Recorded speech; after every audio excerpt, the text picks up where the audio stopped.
वाराणसी मुख्यालय पर पिछड़ा मोर्चा काशी क्षेत्र के द्वारा राहुल गांधी का प्रतीक पुतला फूंका गया। कार्यक्रम का नेतृत्व क्षेत्रीय उपाध्यक्ष अनूप जायसवाल और क्षेत्रीय उपाध्यक्ष सोमनाथ विश्वकर्मा ने किया। अनूप जायसवाल और सोमनाथ विश्वकर्मा ने बताया कि राहुल गांधी के द्वारा भारत के यशस्वी प्रधानमंत्री व विश्व के सर्वमान्य नेता नरेंद्र मोदी जी को कागजी ओबीसी कहा गया, जिसको लेकर भाजपा पिछड़ा वर्ग मोर्चा ने राहुल गांधी का पुतला दहन किया। देखिए हमारे संवाददाता सुजीत सिंह की रिपोर्ट।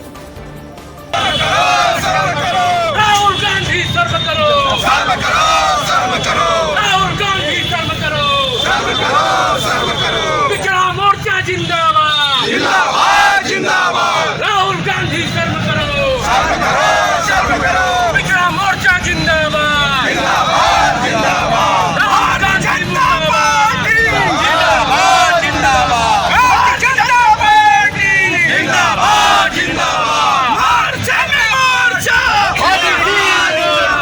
मोर्चे में मोर्चा ओबीसी मोर्चा मोर्चे में मोर्चा ओबीसी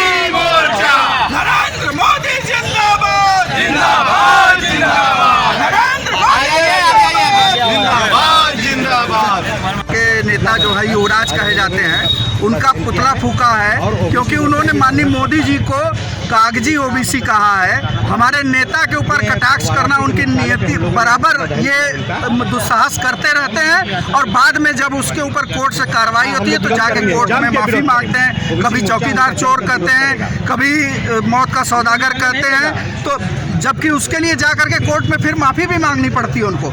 और हम पिछड़ों के भावनाओं को उन्होंने एक तरह से छेड़ने का काम किया है और इसका जवाब आने वाले दिनों में चुनाव में मतदान करके जनता भारतीय जनता पार्टी को 400 प्लस सीटों दे करके आशीर्वाद के रूप में राहुल गांधी को करारा जवाब देने का काम करेगी, क्योंकि उन्होंने पिछड़ों के ऊपर एक जो छेड़ा है, जब तक वो शासन में थे तब तक उनको जाति जनगणना नहीं याद आई।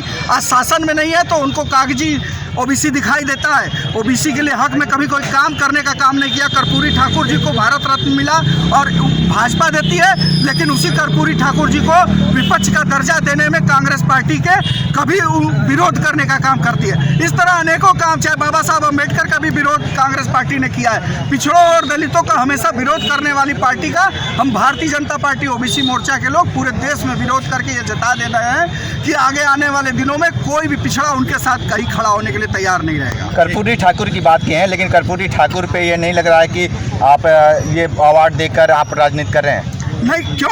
इतने दिनों से सरकार 70 साल उनकी थी, उन्होंने क्यों नहीं दिया? जबकि उनको बिहार में विपक्ष का दर्जा देने की बात थी, तब भी उन्होंने विरोध किया।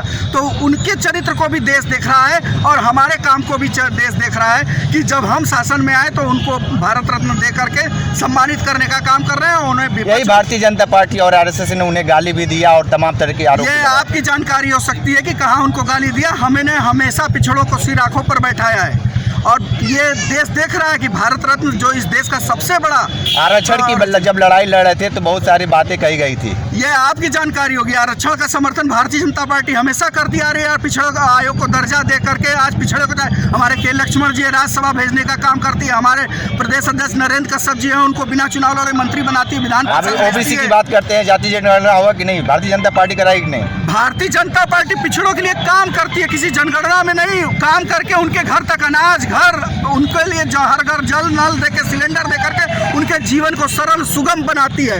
राजनीति करने का काम नहीं करती है। उनके जीवन में क्या दुविधाएं हैं, क्या सरलता हो सकती है सरकार के रूप में, वो करने का काम करती है। केवल जाति जनगणना का नारा देके छलावा नहीं करती है। तो जातिगत आरक्षण खत्म होना चाहिए कि नहीं? नहीं, बिल्कुल नहीं। जब तक ये देश में बराबर उनको बराबर के श्रेणी में नहीं लाया जा सकता, इस पर कोई विचार नहीं हो सकता।